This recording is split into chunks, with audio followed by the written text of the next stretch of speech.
할렐루야. 하나님의 크신 사랑이 이 새벽에 우리 가운데 가득한 줄 믿습니다. 오늘 우리는 잠언 13장 14절로 25절의 본문을 통하여 누구와 동행하고 있는가라는 제목으로 하나님의 말씀을 함께 나누도록 하겠습니다. 우리는 계속해서 잠언 말씀을 통하여 신자가 살아가는 법에 대하여 묵상하고 있습니다.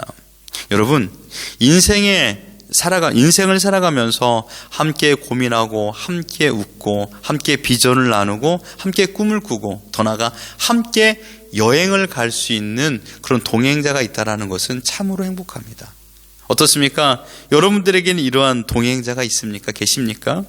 언제나 내 마음을 이해하고 나를 격려하고 나와 함께 웃어줄 수 있는 동행자, 정말 좋은 파트너죠. 하지만 여러분, 혹시 여러분의 동행자가 술이나 도박이나 스포츠만이 인생의 동반자가 된다면 참으로 슬픈 이야기가 될 수 있습니다. 항상 나를 위로해주는 존재는 술뿐이야, 아니면 애완동물이야 라고 한다면 정말 애석하기 그지없는 상황입니다. 오늘 본문에서는 하나님께서 인생의 동행자가 누가 되어야 되는가를 가르쳐주고 있습니다. 20절을 보십시오. 이렇게 말하고 있습니다. 지혜로운 자와 동행하면 지혜를 얻고 미련한 자와 사귀면 해를 받느니라. 여러분, 여기에서 말하고 있는 지혜로운 자와 미련한 자를 말하고 있을 적에 14절을 함께 보죠. 지혜 있는 자의 교훈은 생명의 샘이니 사망의 그물에서 벗어나게 하느니라. 여러분, 지혜로운 사람과 동행하면 어떻게 될까요? 생명이 보존됩니다. 그러나 미련한 자와 동행하면 그물 속에 있다라고 말하고 있는 것입니다. 어렵게 생각하지 마십시오. 여러분들께서 우리 자녀들에게 어떤 말씀을 하십니까? 여러분의 자녀들이 어떤 친구들과 함께 동행하길 원하십니까? 돈이 많고 또한 성공한 집안의 자녀들과 함께 하길 원하십니까? 물론 그런 마음을 가질 때도 있죠. 그러나 그렇게 된다면 우리는 더 많은 기도가 필요합니다. 성공한 집안, 부유한 집안의 아이들과 교제하는 것을 야, 너는 꼭 그렇게 해라 라고 말한다면 그건 다시 한번 우리가 생각해 봐야 될 필요가 있습니다. 매일 자녀를 위하여 기도할 때 이렇게 기도합니다. 하나님, 좋은 친구를 만나게 하여 주시옵소서. 그런데 여러분, 여기에서 좋은 친구라는 개념이 무엇일까요? 좋은 친구가 정말 돈이 많고 성공한 집안의 자녀가 좋은 친구일까요? 우리가 살아봤던 소년기 시절과 청소년기, 청년의 시기를 기억해 보면 정말 돈이 많은 친구, 성공한 집안의 자녀가 좋은 친구였습니까? 모두가 맞다고 할 수는 없지만 그래도 예수님을 믿고 믿음 생활하던 친구들이 그래도 그들의 마음, 예의와 범절, 성격이 원만한 것을 우린 경험해 보았습니다. 왜 그들이 그런 원만한 성격을 가지고 있을까요? 그 이유는 단 한 가지입니다. 그들도 하늘에 계신 하나님을 자신의 아버지로 모시고 예수님을 나의 구주로 모시고 살고 하나님께서 세운 원칙을 따라 살다 보니 좋은 성품을 지니게 되었으며 예수님을 따라 그 마음을 닮아가니 좋은 삶의 태도를 가지게 되었던 것입니다. 그래서 어디에 가서도 신자, 믿는 사람들이 좋은 성품을 더 많이 가지고 있는 것을 보게 됩니다.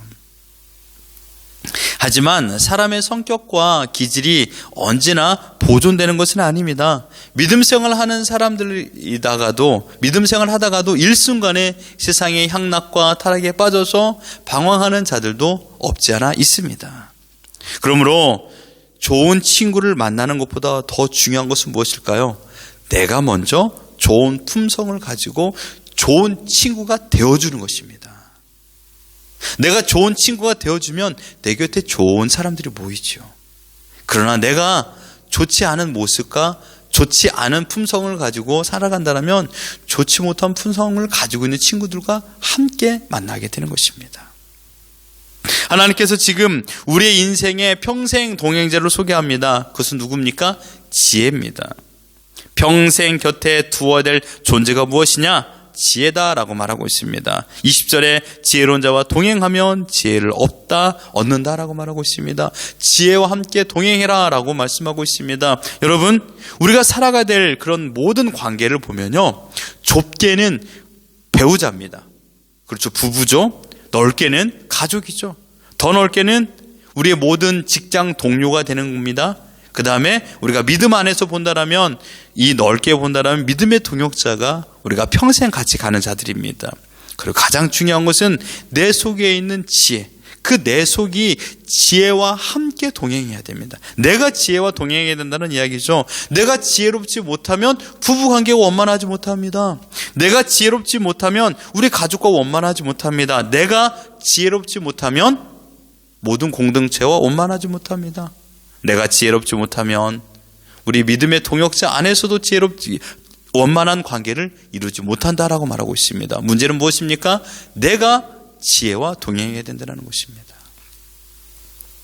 지혜가 동행하지 않는 상황에서의 가까운 거리에 있는 사람은요, 언제나 싸움의 대상이 됩니다. 미움의 대상이 되고요, 시기와 질투의 대상이 됩니다. 그 이유는 단 한 가지입니다. 지혜가 그의 마음에 없기 때문입니다. 어른이라고 해서 모두 지혜롭다라고 말할 수는 없습니다. 반대로 어린 아이라고 해서 모두가 지혜 없다라고 말할 수는 없죠. 어른이라고 해서 지혜 있다라고 말할 수 없는 것이고, 어린아이라고 해서 지혜 없다라고 말할 수 없습니다. 지혜라는 것이 무엇입니까? 일반적인 의미로 본다면 상황에 따라 무엇을 선택해야 되는지를 정확히 판단하는 사람이라는 것입니다. 상황에 따라 무엇을 선택해야 좋은 선택인지를 아는 것이 지혜입니다. 여기서 좋은 선택이라는 것은 무엇일까요? 세상 사람들은 지식과 그저 하나의 이성이라고 말할 수 있지만, 우리는요, 여기서 말하는 좋은 선택이라는 건 하나님의 원리를 따라 선택하는 것입니다. 하나님께서 지금 무엇을 원하실까? 지금 나에게 무엇을 원하실까를 생각하고 그 원리를 따라 판단하고 선택하는 것, 이게 바로 지혜를 말하고 있는 것이죠. 그러니 나의 선택의 기준은 어디에 있죠? 하나님께 있다는 것입니다. 그러니 내 마음 중심에 하나님이 계시고 하나님을 따라 말하고 행동을 하니 자연스럽게 사랑이 공급되고 모든 관계가 원만해질 수밖에 없는 것입니다. 상황에 따라 내가 어떤 선택을 해야 되는지를 잘 아는 사람이 지혜로운 사람입니다. 아주 간단합니다. 식당에 가서 밥을 먹습니다. 어떻게 하는 것이 지혜로운 사람입니까? 내가 시킨 밥을 잘 먹으면 됩니다. 옆 사람을 의식하고 막 큰 소리를 떠들다거나 고성방가하면 그건 지혜로운 사람이 아니죠. 공중 도덕을 지키는 사람이 지혜로운 사람입니다. 영화관에 가면요, 조용히 내가 영화를 보면 됩니다. 너무 감정에 치우쳐서 막 엉엉 울어대는 것도 영화 보는 것에 영화관에서는 좋은 지혜가 아니죠. 그렇게 하면요. 운전을 하면 교통 법규를 잘 지키는 것이 지혜로운 사람입니다. 오늘 새벽에 오는데 새로운 길로 왔습니다. 그런데 역시 그 길은 좀 무법이더라고요. 막 경적을 그 새벽부터 울리는 사람이 두 사람이 있었습니다. 서로가 싸우고 가는 건지 교통 법규를 서로 잘 지키려고 하는 건지 모르겠습니다만은 교통 법규를 지키는 것이 지혜로운 겁니다. 여러분, 지혜는요, 결코 하늘에 있는 별을 따는 것처럼 어려운 게 아니에요. 지혜는 일반적인 것입니다. 상식을 벗어난 일이 거의 없습니다. 지혜는 상식의 범주에 있습니다. 학생은요, 지혜로운 게 무엇입니까? 지금 열심히 공부하는 것이 지혜로운 것이죠. 부모가 지혜로운 것은 무엇입니까? 자녀를 잘 케어하는 것입니다. 하지만 이 모든 지혜의 근본이 어디서 비롯되어야 되느냐, 이것입니다. 그것은 하나님을 존중함으로 우리의 삶에서 하나님이 제일 원칙이 되어야 된다는 것입니다. 여러분, 왜 옆 사람을 존중하고 배려할까요? 세상 사람의 눈으로 본다면 이용 가치가 있기 때문입니다. 필요에 의한 목적의 만남입니다. 그러나 신앙의 눈으로 본다면 옆 사람을 존중하고 아끼는 이유는요, 하나님의 사랑, 곧 하나님의 사랑을 받는 자이기 때문에 우리도 그 옆 사람을 사랑하는 것입니다.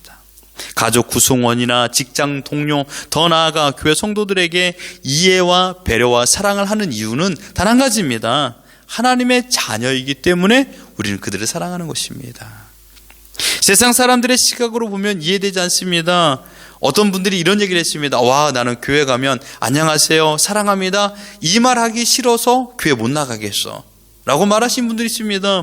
왜 교회만 가면 이렇게 사랑 타령을 하느냐, 사랑 못해서 사랑을 강조하느냐 라고 말하시는 분들도 있습니다. 그러나 여러분, 교회 안에서 하나님께서 우리에게 주신 최고의 명령, 최고의 이 말씀의 순종이 무엇입니까? 그게 바로 사랑 아닙니까? 요한복음 13장 34절 35절에 보면요, 새 계명을 너희에게 주노니 서로 사랑하라. 내가 너희를 사랑한 것 같이 너희도 서로 사랑하라. 너희가 서로 사랑하면 이로써 모든 사람이 너희가 내 제자인 줄 알리라. 하나님께서 우리를 사랑하듯이 우리도 내 이웃을 사랑하는 것이 말씀 실천인 줄 믿습니다.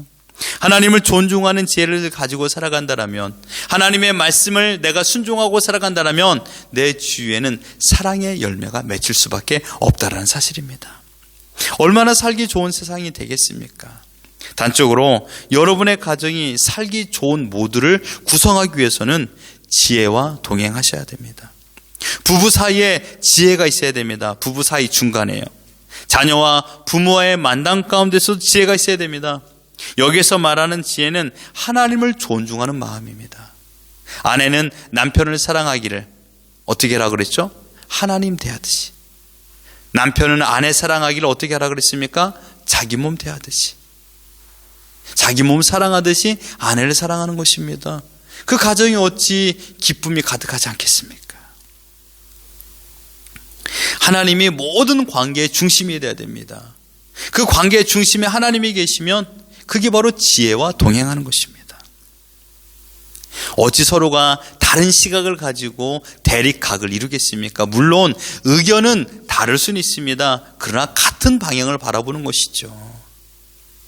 한 마음이 되면요, 아무리 강한 바람이 불어 닥친다 할지라도 이겨낼 수가 있습니다. 왜냐하면 하나님의 사랑이 우리 관계의 중심이 있기 때문입니다. 하나님의 사랑에서 벗어나면 그때부터 지혜로운 판단을 하지 못하고 지혜와 동행하지 않으니 인간적인 생각과 제일 먼저 인간적인 감정에 격돌이 일어납니다. 어느 날 싸움을 했어요. 다툼이 일어났어요. 의견 충돌이 있어요. 그런데 목적은 사라진 채 감정만 남았어요. 당신이 먼저 소리쳤잖아, 이렇게 말하지 않습니까? 그러면서 싸움이 펼쳐지는 것입니다. 여러분, 사랑이 중심이 있으면, 곧 하나님께서 우리 중심이 있으면 서로 배려하고 기다려주고 용기를 줌으로 인하여서 그 어려움을 이겨낼 수 있다는 것입니다. 오늘 본문의 말씀을 보십시오. 22절에 보면 선인은 그 산업을 자자손손에게 끼친다라고 말하고 있습니다. 그러나 반대로 죄인의 재물은 의인을 위하여 쌓이느니라. 죄인은 아무것도 가질 수 없다라는 거예요. 여러분, 여러분의 자녀들에게 어떤 유산을 물려주기를 원하십니까? 우리 자녀들은 우리 부모님들의 삶을 먹고 자랍니다. 부모님들의 많은 재산, 물질을 먹고 자라지만, 그러나 가장 핵심은 부모님의 삶을 먹고 자라는 게 자녀입니다. 우리 자녀들이 우리의 모습을 보고 자라고 있습니다. 그런데 우리가 지혜롭게 살아가고 있는 모습, 부부 관계의 지혜로운 모습을 우리 자녀들이 보고 자란다면 이보다 더 좋은 유산이 어디 있겠습니까? 우리 자녀들에게 어떤 기억으로 남으시는 부모님이 되고 싶습니까? 부모님 하면 떠오르는 이미지가, 우리 엄마 아빠는 참 사랑했던 부모님이었어. 서로가 서로를 사랑하는 아름다운 부부였어. 항상 하나님을 사랑하고 하나님의 사랑으로 우리를 대해주는 부모님이었어. 이런 한 줄 평가가 남아야 되지 않겠습니까? 지금 여러분의 행동과 말은 우리 자녀들의 모든 기억에 메모리 되고 있습니다. 내장된다라는 것이죠. 나도 모르는 사이에 우리 아이들이 그 모습 그대로 표현합니다. 바라옵기는 자녀 앞에서 어떤 상황에서도 지혜롭지 못한 행동을 금기하십시오. 24절을 보십시오. 매를 아끼는 자는 그의 자식을 미워함이라. 자식을 사랑한 자는 근절히 징계하느니라. 여러분에서 근실이라는 말은요, 때를 맞추다라는 뜻입니다. 진심으로 자녀를 사랑하는 부모는 어릴 적부터 잘못된 행동을 가르쳐야 된다라는 것입니다. 그런데 여러분, 중요한 것이 있습니다. 무엇이 가르침의 교재가 될까요? 이것입니다. 무엇이 가르침의 교재가 될까요? 그것은 바로 부모의 삶입니다. 부모님의 삶이 최고의 교재인 줄 믿습니다. 가정에서의 교육이 기초입니다. 최고 좋은 교육 방법이 가정에서 부모님의 삶으로 보여주는 것입니다. 그러니 부모는 막대한 책임감을 가지고 있는 것입니다. 믿음의 부모 밑에서 성장하는 자녀는 정말 큰 복을 받은 것이죠. 그러므로 자녀의 잘못된 행동을 보면서 그 자녀를 그 순간 나무래고 혼내는 것이 아니라 그 모습을 보면서 내가 저렇게 했구나. 내가 저렇게 행동을 해서 우리 자녀들이 저렇게 하고 있구나 라는 것을 돌이켜보는 것입니다. 자녀에게 징계하는 것은 그러므로 내 자신에게 하는 것입니다. 나의 모습을 그대로 하고 있기 때문입니다. 사랑하는 성도 여러분, 바라옵기는 그렇기 때문에 우리가 누구와 동행해야 될까요? 바로 지혜와 동행해야 됩니다. 지혜로운 여러분 부부가 되십시오. 지혜로운 부모가 되십시오. 지혜로운 직장 동료가 되시고요. 지혜로운 친구가 되시며 지혜로운 성도들이 되십시오. 여기서 지혜는 무엇입니까? 하나님을 경외하는 것입니다. 하나님을 경외하고 하나님과 동행하며 하나님의 뜻을 살아가는 지혜를 가지고 있노라면 부부와 자녀와의 관계와 내 곁에 있는 모든 관계에 맺는 것에 원활함과 기쁨과 형통이 있을 줄 믿습니다. 때로는 그 어려움이 있죠. 어떤 사람의 지혜, 하나님과 동행하는 것이 100이라면 어떤 사람은 10일 수도 있습니다. 격차가 90이나 되죠? 그러면 누가 누구를 기다려줘야 될까요? 누가 누구를 더 이해해 줘야 될까요? 바로 100인 사람이 10인 사람을 이해해 줘야 됩니다. 내가 믿는 하나님 또한 우리 아내와 남편이 믿는 하나님의 격차가 있을 수 있습니다. 내가 믿는 하나님에 대한 믿음의 그런 포지션과 우리 자녀가 믿는 하나님의 포지션, 신앙생활이 격차가 있을 수 있죠. 그럼 누가 사랑으로 기다려줘야 될까요? 먼저 믿고 먼저 더 하나님을 많이 알고 있는 사람이라면 그분이 더 기다려주고 배려해야 되는 것입니다. 그럴 때 비로소 하나님께서 원하시는 원활한 관계를 맺으며 기쁨을 누리고 평안을 누리고 살아갈 줄 믿습니다. 여러분, 하나님을 경외하고 하나님과 동행하며 하나님의 뜻을 따라 모든 것을 판단하고 선택한다면 어찌 우리가 악행을 범하겠습니까?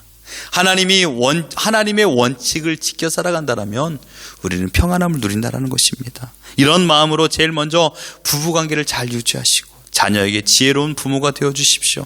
하나님의 말씀이 내 삶을 이끌어간다면 하나님이 나의 아버지이신 것을 인정하고 또한 하나님께서 나의 주인인 것을 인정한다면 그 말씀을 따라 순종하는 것입니다.